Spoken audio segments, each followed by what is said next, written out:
I'm 26 years old. I am a mother of two. I am HIV positive, very beautiful, very healthy. Men buy sex from me. If I don't come out to tell you the truth that we, the sex workers, we are selling sex to men. If you look at gay men, who do they have sex with? They don't have sex with other gay men. They also have sex with bisexual people. They also have sex with your husbands and and also your wives.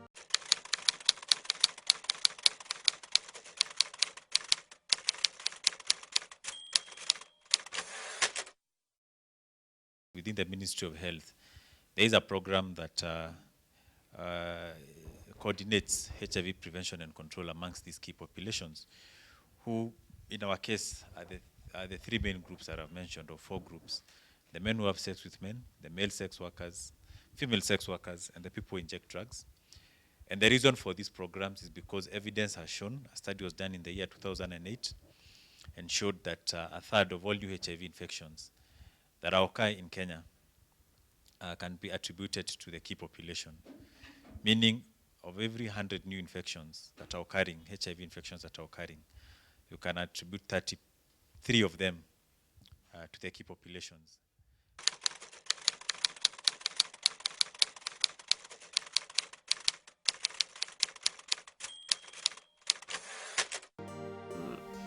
First, when we came out, we were afraid because everybody was neglecting us, our parents, the people that we went to school with, our brothers and our sisters. Nobody wanted to hear anything about us. So we suffered outside there. We sold sex without any experience of condom use, something like condom bust, or if I'm raped, I need to go to a clinic, or I need to report to a policeman when I am raped, or any violation has taken place.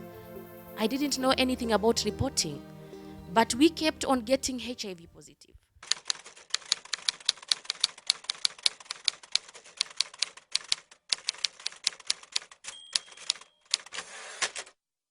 That we, as the media, and we as the gay men, first we have to come out of the closet and also say, because if I want Dr. Gedhuka to address my issues, I have to go and tell him that we are gay men, we are living positive, and we need to access to HIV, the ARVs. But if we don't also come out, if we have the self-stigma also, we cannot even access to health services. We all know that anal sex carries a much, much greater risk of HIV transmission than vaginal sex. This is because of the anatomy. The reproductive health system of the vagina is very well lubricated, unlike the anal area, so there's a lot of bruising.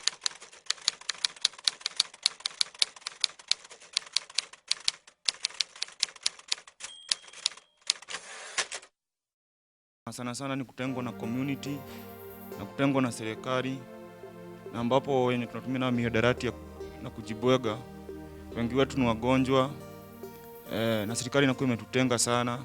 Hata sisi wanakuja kwa site wanatukimbiza. Unakuta labda sasa hata mtu anaogopa kwenda kujibwega akiwa pale peko na watu ama wenzake, anaenda kujibwega akiwa amejificha, na hiyo inaweza mletea shida juu pengine anaweza kuwa na overdose, akianguka pale kuna mtu anaweza msaidia.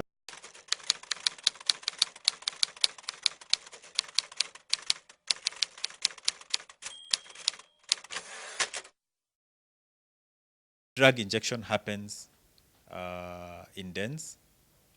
There's a lot of sharing of injecting equipment. And you know that injection is the most efficient way of transmitting HIV. And that is why the people who inject drugs are at a very high risk also of not only getting HIV, but other bloodborne infections like hepatitis.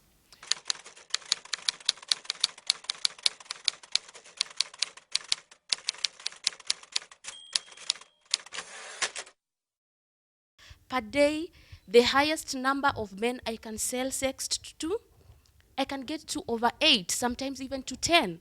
The less, 3 or 2. And I am only one. A size estimation was done in Mombasa, and it said the whole Coast Province has 43,000 sex workers. So the question is, if the number of sex workers is 43,000, what if each and every sex worker gets 4 clients per night? and they don't use condom, and they are HIV positive like me, because you have not given them a chance to come out and give you their issues. Who is suffering? You are suffering, and we are suffering at the same time. So the violations of sex workers are very high. No wonder we came out with the Kenya Sex Workers Alliance, which is the Kenyan movement.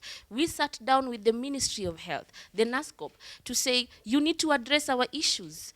You need to talk about this, because HIV is not only for sex workers. It is for you as a woman. It is for you as a man. It is for our children.